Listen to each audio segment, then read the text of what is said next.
ಎಲ್ಲರಿಗೂ ನಮಸ್ಕಾರ. ಕಿರಣ ಸರಸ್ವತಿ ಯೂಟ್ಯೂಬ್ ಚಾನೆಲ್ಗೆ ನಿಮಗೆ ಆತ್ಮೀಯವಾದ ಸ್ವಾಗತ. ಅಬ್ಬೆ ಜಲಪಾತಕ್ಕೆ ಹೋಗೋ ಮುನ್ನ ಈ ವಿಷಯಗಳ ಬಗ್ಗೆ ಜಾಗರೂಕತೆ ಇರಲಿ. ಮಳೆಗಾಲದಲ್ಲಿ ಕೂರ್ಗಿನ ವಾತಾವರಣ ಹಸಿರಿನಿಂದ ಕೂಡಿರುತ್ತದೆ. ಅಲ್ಲದೆ ಇಲ್ಲಿನ ಪ್ರೇಕ್ಷಣೀಯ ಸ್ಥಳಗಳು ನವ ವಧುವಿನಂತೆ ಕಂಗೊಳಿಸುತ್ತಿರುತ್ತದೆ. ವಾಸ್ತವವಾಗಿ ಕೂರ್ಗಿನಲ್ಲಿ ರಾಜಾಸೀಟ್, ತಲಕಾವೇರಿ, ಅಬ್ಬೆ ಜಲಪಾತ, ಮಡಿಕೇರಿ ಕೋಟೆ, ನಿಸರ್ಗಧಾಮ ಸೇರಿದಂತೆ ಸಾಕಷ್ಟು ಪ್ರವಾಸಿ ತಾಣಗಳಿವೆ. ಇನ್ನು ಅಬ್ಬೆ ಜಲಪಾತದ ಬಗ್ಗೆ ಹೇಳಬೇಕಾದರೆ ಇದು ಮಳೆಗಾಲದಲ್ಲಿ ಬಹು ಕಾಂತೀಯವಾಗಿ ಹೊರಹೊಮ್ಮುತ್ತಿದೆ. ಈ ಅಬ್ಬೆ ಜಲಪಾತವು ಕರ್ನಾಟಕದ ಕಾವೇರಿ ನದಿಯ ಒಂದು ಭಾಗವಾಗಿದೆ. ಇದು 70 ಅಡಿ ಎತ್ತರದಿಂದ ಧುಮುಕುತ್ತಿದೆ ಮತ್ತು ಬೆರಗುಗೊಳಿಸುವ ನೈಸರ್ಗಿಕ ದೃಶ್ಯದಿಂದ ಅಚ್ಚರಿಗೊಳಿಸುತ್ತದೆ.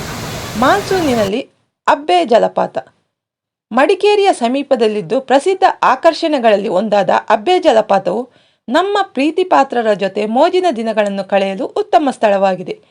ಈ ಜಲಪಾತದ ನಿಜವಾದ ಸೌಂದರ್ಯವನ್ನು ನೋಡಬೇಕು ಅನ್ನುವರು ಮಳೆಗಾಲದಲ್ಲಿ ಮಾತ್ರ ಸಂದರ್ಶಿಸಬೇಕು. ಪಶ್ಚಿಮ ಘಟ್ಟಗಳ ಹಚ್ಚ ಹಸುರಿನ ಸುತ್ತಮುತ್ತಲಿನ ಮಧ್ಯೆ ನೆಲೆಸಿರುವ ಈ ಜಲಪಾತವು ಪ್ರಕೃತಿ ಪ್ರಿಯರು ಮತ್ತು ಛಾಯಾಗ್ರಹಣ ಉತ್ಸಾಹಿಗಳಿಗೆ ಫೇವರೇಟ್ ತಾಣವಾಗಿದೆ.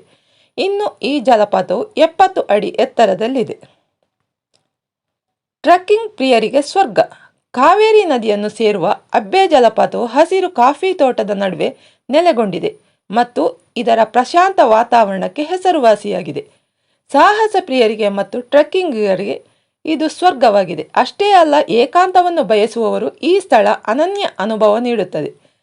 ಅಬ್ಬೆ ಜಲಪಾತದ ಸುಂದರ ನೋಟವನ್ನು ನೋಡಲು ನಾವು ನೇತಾಡುವ ಸೇತುವೆ ಮೇಲೆ ನಿಂತು ವೀಕ್ಷಿಸಬೇಕು. ಭೇಟಿ ನೀಡಲು ಉತ್ತಮ ಸಮಯ. ದಕ್ಷಿಣ ಭಾರತದ ಇತರ ಜಲಪಾತಗಳಂತೆ ಅಬ್ಬೆ ಜಲಪಾತವು ಮಳೆಗಾಲದ ಸಮಯದಲ್ಲಿ ಭೇಟಿ ನೀಡಲು ಸಲಹೆ ನೀಡುತ್ತಾರೆ.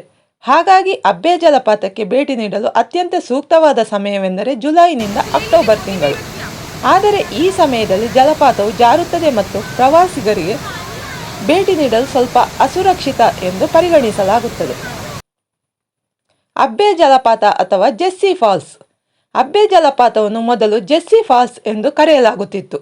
ಇದು ಕೂರ್ಗಿನ ಮೊದಲ ಬ್ರಿಟಿಷ್ ಚಾಪ್ಲಿನ್ ಅವರ ಮಗಳ ಹೆಸರಾಗಿತ್ತು. ಇನ್ನು ಈ ಜಲಪಾತವು ಆಸಕ್ತಿದಾಯಕ ಇತಿಹಾಸವನ್ನು ಹೊಂದಿದೆ. ಅಬ್ಬೆ ಜಲಪಾತವು ಕಾಡುಗಳ ನಡುವೆ ದಟ್ಟವಾದ ತೋಟಗಳಿಂದ ಹೊರಹೊಮ್ಮುತ್ತದೆ. ಈ ಜಲಪಾತದ ಸಂಪೂರ್ಣ ಸೌಂದರ್ಯವು ನಿಜವಾಗಿಯೂ ಮೋಡಿ ಮಾಡುತ್ತದೆ. ಈ ಕಾರಣದಿಂದಲೇ ಪ್ರತಿ ವರ್ಷ ಹಲವಾರು ಪ್ರವಾಸಿಗರನ್ನು ಈ ಜಲಪಾತವು ಆಕರ್ಷಿಸುತ್ತದೆ. ಅಬ್ಬೆ ಜಲಪಾತದ ಬಗ್ಗೆ ಅಗತ್ಯ ಮಾಹಿತಿಗಳು. ಅಬ್ಬೆ ಜಲಪಾತವು ಕರ್ನಾಟಕದ ಪಶ್ಚಿಮ ಘಟ್ಟಗಳ ಕೂರ್ಗ್ ಪ್ರದೇಶದಲ್ಲಿದೆ. ಸುಮಾರು 200 ಮೆಟ್ಟಲುಗಳನ್ನು ನಡೆದ ನಂತರ ಪ್ರವಾಸಿಗರು ಅಬ್ಬೆ ಜಲಪಾತವನ್ನು ತಲುಪುತ್ತಾರೆ. ಇದು ಮಡಿಕೇರಿಯಿಂದ 10 ಕಿಲೋಮೀಟರ್ ದೂರದಲ್ಲಿ, ಮೈಸೂರಿನಿಂದ ಸುಮಾರು 122 ಕಿಲೋಮೀಟರ್ ದೂರದಲ್ಲಿ, ಬೆಂಗಳೂರಿನಿಂದ 268 ಕಿಲೋಮೀಟರ್ ದೂರದಲ್ಲಿ ಇದೆ. ಕಾಫಿ ಮತ್ತು ಮಸಾಲೆ ತೋಟಗಳ ಭೂ ದೃಶ್ಯದ ನಡುವೆ ನೆಲೆಗೊಂಡಿರುವ ಅಬ್ಬೆ ಜಲಪಾತವು ಕೂರ್ಗ್ ಸುತ್ತಮುತ್ತಲಿನ ಪ್ರಮುಖ ಪ್ರವಾಸಿ ಆಕರ್ಷಣೆಗಳಲ್ಲಿ ಒಂದಾಗಿದೆ. ಇನ್ನು ಅಬ್ಬೆ ಜಲಪಾತಕ್ಕೆ ಪ್ರವೇಶ ಸಮಯ. ಅಬ್ಬೆ ಜಲಪಾತವನ್ನು ವಾರದ ಯಾವುದೇ ದಿನಗಳಲ್ಲೂ ಭೇಟಿ ನೀಡಬಹುದು ಮತ್ತು ಬೆಳಗ್ಗೆ 9 ರಿಂದ ಸಂಜೆ 5 ತನಕ. ಈ ಮಾಹಿತಿ ನಿಮಗೆ ಇಷ್ಟವಾದರೆ ವಿಡಿಯೋವನ್ನು ಲೈಕ್ ಮಾಡಿ, ಶೇರ್ ಮಾಡಿ ಮತ್ತು ಕಮೆಂಟ್ ಮಾಡಿ. ನೀವಿನ್ನೂ ನಮ್ಮ ಚಾನಲನ್ನು ಸಬ್ಸ್ಕ್ರೈಬ್ ಮಾಡಿಲ್ಲ ಎಂದಾದರೆ ದಯವಿಟ್ಟು ಸಬ್ಸ್ಕ್ರೈಬ್ ಮಾಡಿ ಬೆಂಬಲ ನೀಡಿ. ಧನ್ಯವಾದಗಳು.